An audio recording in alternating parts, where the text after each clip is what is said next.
moment, but if it drops below 6,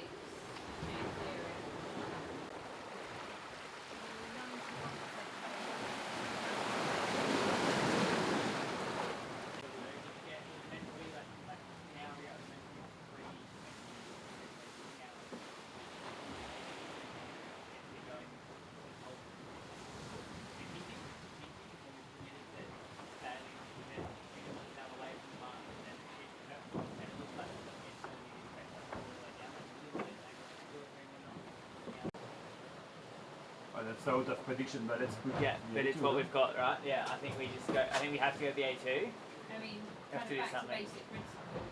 Yeah. Always have the right setup. Yeah, we got Maybe A2. kind of half an hour on this sail hedging, and it's not happening. No. So I think we just need Let's to do it now.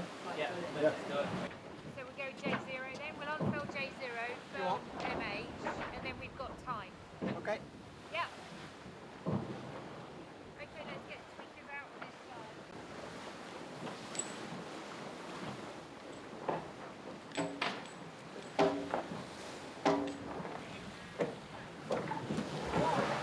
Are you okay? Yeah, I'm good.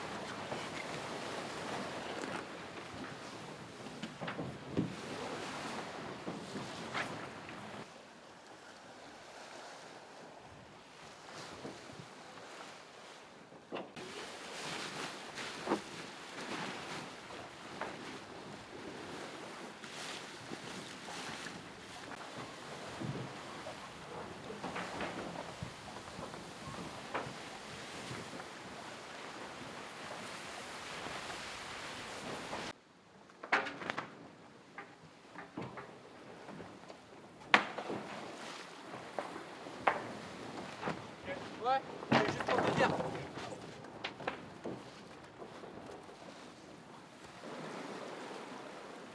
Well, what do we lose? Like, I guess we just need to think about the risk. Like, that's the big risk, isn't it? And we always said we didn't want to come in from above 90. And we're above 90. So, I mean, it's going to be painful, but even if we just jive until, like, the bearing to waypoint is like 87 or something. So, there's a shutdown, which we're kind of on the fringes of. And it's a timing thing. If we can get around the waypoint as the shutdown happens, then there's a route out for us. If the shutdown happens before we get to the waypoint, who knows? It's not good, so.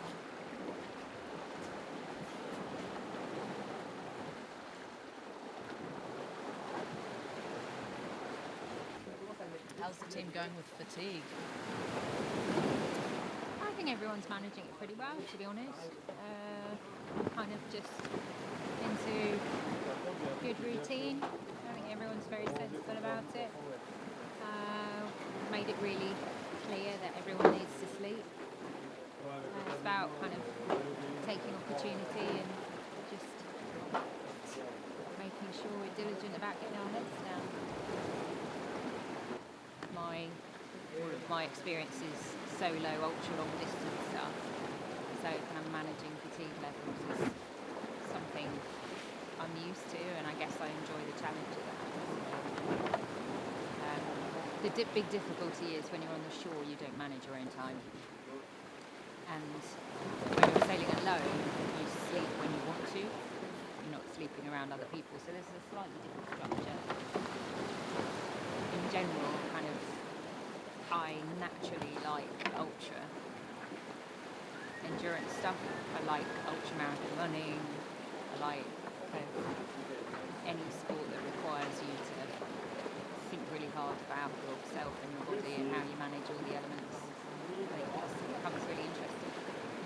The trap here is not making a decision.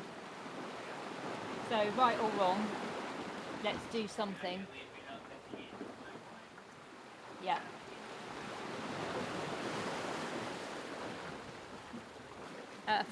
We're going to jibe. So effectively we're sailing almost at the mark now. We're going to sail away from the mark for a bit. because we think there's more wind in the south and we'll have the wind for longer in the south. So the hope is that's our lifeline to get us around this mark in some wind. Check back in 6 hours and you'll know how we did.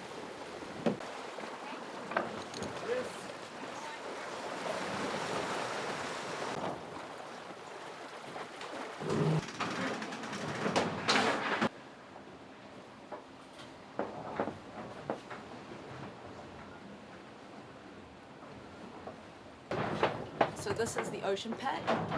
We have on board Canada Ocean Racing, Be Water Positive. So here we are measuring different data points for the ocean as we go through it. So the data points it's measuring is CO2 concentration, sea surface temperature, dissolved oxygen, oxygen saturation, air pressure, and sea surface salinity. So that's all coming through this one little machine, well, little pig. What's really quite cool is the scientists have been working really hard to make this machine smaller and lighter for us on board, so it's not so bad. So the structure of it is bare bones, it's just slight carbon framing, so it's really, really simple. On the top here we have a simple on-off standby start and also a USB slot for the scientists to come on board afterwards and copy their data. So yeah, really my job is just to monitor it, make sure it's sounding okay, make sure the water flow is good, just check it once a day, nothing too major, and switch off the valve and switch off the machine when we come into port on the other end, so we're not getting all the port data. But yeah, so having seen the data from the previous league and how excited the scientists are about it, I'm pretty stoked that we get to help out and have these things on board.